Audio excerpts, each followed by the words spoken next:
this is Cameron, and welcome to the practice log. Alright, well, we have a lot of stuff planned today, a lot of special stuff, and I'm being serious this time. So, let me take you to the chair, and I will explain myself. I have a little lesson planned, and it's going to be another remedial music theory lesson, but we're going to be analyzing a new piece, which you can probably tell what it is from the title. And the theme of this analysis will be embellishments. What are they? How do we identify them? How many of them can we find in this piece? Quite a few. I picked this one on purpose. We'll identify those, and that'll be interesting. Other than that, on the docket, I'm going to keep working on the presto. I'm going to try to play through the last page a lot more, because I find that I only do it once or twice per session, just because it's hard. Then I end up playing the beginning of it more. So I'm going to try to even that out a bit. Alright, well, let's go ahead and jump into the lesson, shall we? Alright, back to the old computer. Today we're going to be looking at Sor Opus 60, number 3. Whoa. More Sor Opus 60. I don't know, it's just a good place to start for a lot of this stuff. So how do we start any of this off? Well, we check what key we're in. So we can see that there's a C written right there, so that's how you know we're in C major. I'm just kidding, that's not what that C means. That was a joke. I shouldn't spread misinformation like that. That almost closed circle actually means that we're in 4/4, so there's 4 beats per measure. And that comes from back in the old days. Music teachers will tell you it's a C that stands for common time, which is 4/4. But it's actually a incomplete circle that stands for imperfect time, I think it was. A complete circle, that meant 3/4, 3 beats per measure, because that was perfect time because of the Trinity, of course. It all comes back to the Trinity, guys. It all comes back to God. Alright. And then an incomplete circle, that would be 4/4, which was imperfect, because there's a fourth thing. Who's that supposed to be? Your music has to represent deities and stuff. Well, we're in C major, and we know that because there's no accidentals here, no sharps or flats. So let's go ahead and write out our 1 chord and our 5/7 chord, just because those are the two main things that we're going to be looking for. C, E, G. And if you're wondering how I'm getting that, you can look at my remedial music theory videos where I kind of go through all this. Now, our first measure here, we kind of have some stuff going on. We have C, B, C, and then E. So it's looking like we're mainly living in the 1 chord for this first one, but we have a B just kind of thrown in there. So we could look at that and think oh, we're going 1 and then 5/6/5, G with B in the bass, and then back to 1 and then 1/6, C with E in the bass. But we're not going to think that. We're just going to call this entire measure 1, and we're going to chalk that B up to an embellishment, which is the main thing I wanted to talk about today. Isn't that convenient? Embellishments are when you add tones outside of the chord. It doesn't actually affect the harmony, it is just embellishing the chord tones. Let me actually read you the definition out of this textbook. The way it says it is pretty apt, I think. Embellishing tones. Chord tones also may be decorated by notes that do not belong to the harmony. They don't belong, but they decorate it. In identifying the underlying harmony, these embellishing tones may be ignored. So there are many different kinds of embellishments that you can have. This kind specifically, when we go C, B, C, that is a neighbor tone. And we can also call this a lower neighbor because it's going low, and then it goes back up. Alright, and then C to E, that is just arpeggiating through the chord, so we know what's going on there. And then we hop up to G. Okay, well, G, low G, G, and then F. I'm gonna say the 5/7 started at that first G. I don't know, that's just what it feels like. And there's no embellishments here. Oh, I should probably play this for you. And you might be wondering, why is it important to know what embellishments are? It's all to help you with memory. So now you can just think you're going C, E, then just think about doing a lower neighbor embellishment. And a lot of stuff is that. So you can just think C, embellishment, to E, to G. And then G, G, G, F, that's all 5/7. Alright, next we're going E, D, C, and then back to D. Whoa. Now, this is a little bit confusing, because that D is most definitely of the 5/7. But we have E on the first beat, C on the third beat. I'm gonna have to go for 1. So, from E to C, we have what's called a passing tone in between them. So E, D, C. That's gonna sound like this.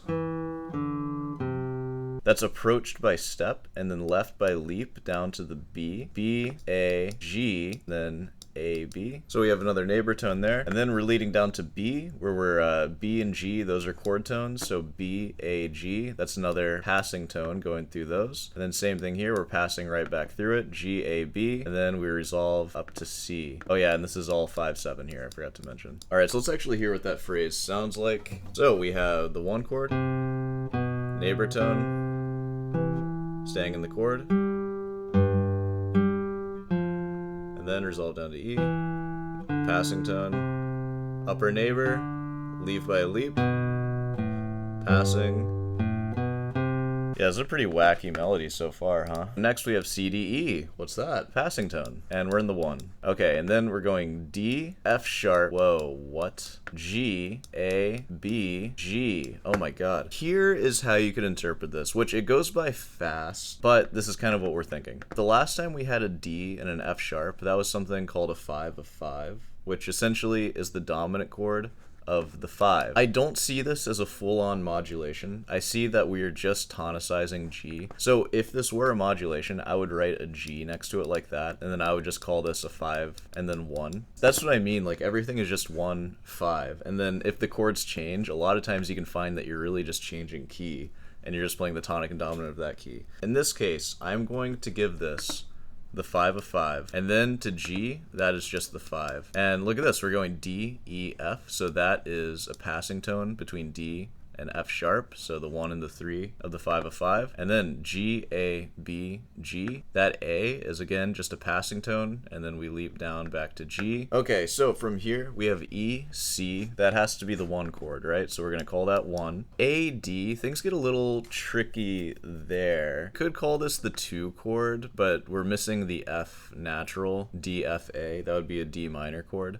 A is certainly not the root because it's a D. I'm seeing this as some sort of predominant. I'm going to call it the 2 chord just because D is present. And going from 2 to 5 is pretty common. We saw that in the last Sor piece. So we're leading down to G, which is the root of the 5 chord. G, high G, F, E, D, and of course F, E, D. E is another passing tone, and that is a 5-7. The important thing to remember with these embellishments is that they're not changing the chord. We could easily look at that and be like, oh, G, G, F, and then E, that's some extension of the 5-7. That's usually not the case. It's usually just tonic and dominant, and then all the other extra notes can all be explained with embellishments. So, pretty cool. And once you get used to these embellishments and used to what they look like and how they sound, makes memorizing music a lot easier because then you can just memorize this chord progression. It's a really common chord progression. Like, it's basically the exact same chord progression as the last piece we analyzed. The only difference here is that there's more embellishments. I'm using a lot of jargon and stuff for the 5 of 5. If you are confused by that, check out the Sor Opus 60 number 1 because we talk about the exact same D, F sharp, A chord there.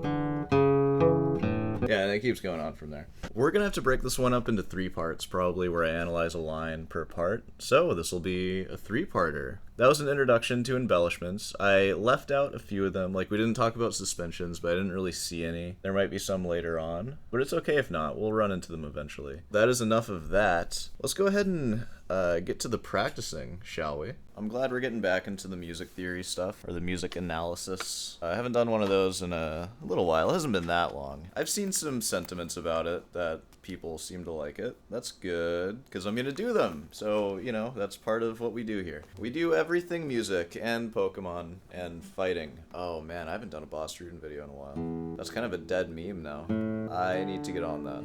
I'm just finding that there's so much stuff to do that I like. Do I want to use a whole episode on Boss Rudin, or do I want to like answer a comment or watch more of a documentary about something relevant? And the answer should be Boss Rudin, I know. I'm going to start with scales as usual. I feel like my scales have gotten a lot better. I'll see you on the other side.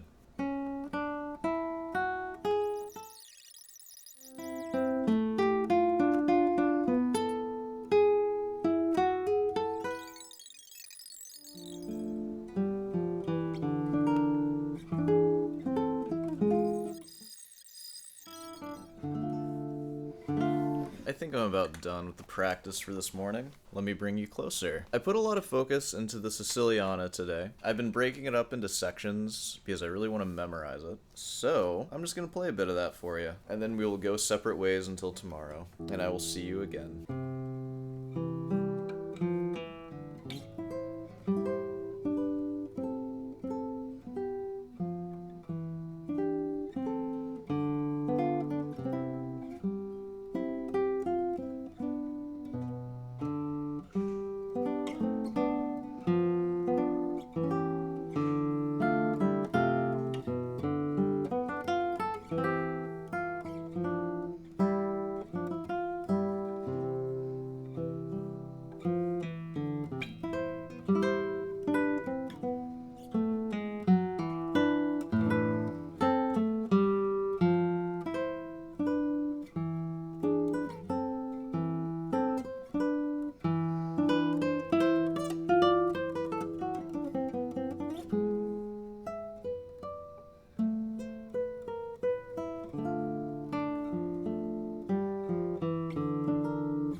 gonna stop it there, at the miss note. So that was like a little more than half of it. I'll play the other half later. But my memory's getting more solid with that, which is feeling pretty good. Alright, well, I think this one's probably been long enough. So let's go ahead and wrap it up. Alright, well, if you made it this far, you know, be sure to subscribe, leave a like, all that stuff. Hey, you want some guitar lessons? I can teach you how to play guitar. Like, classical, you know?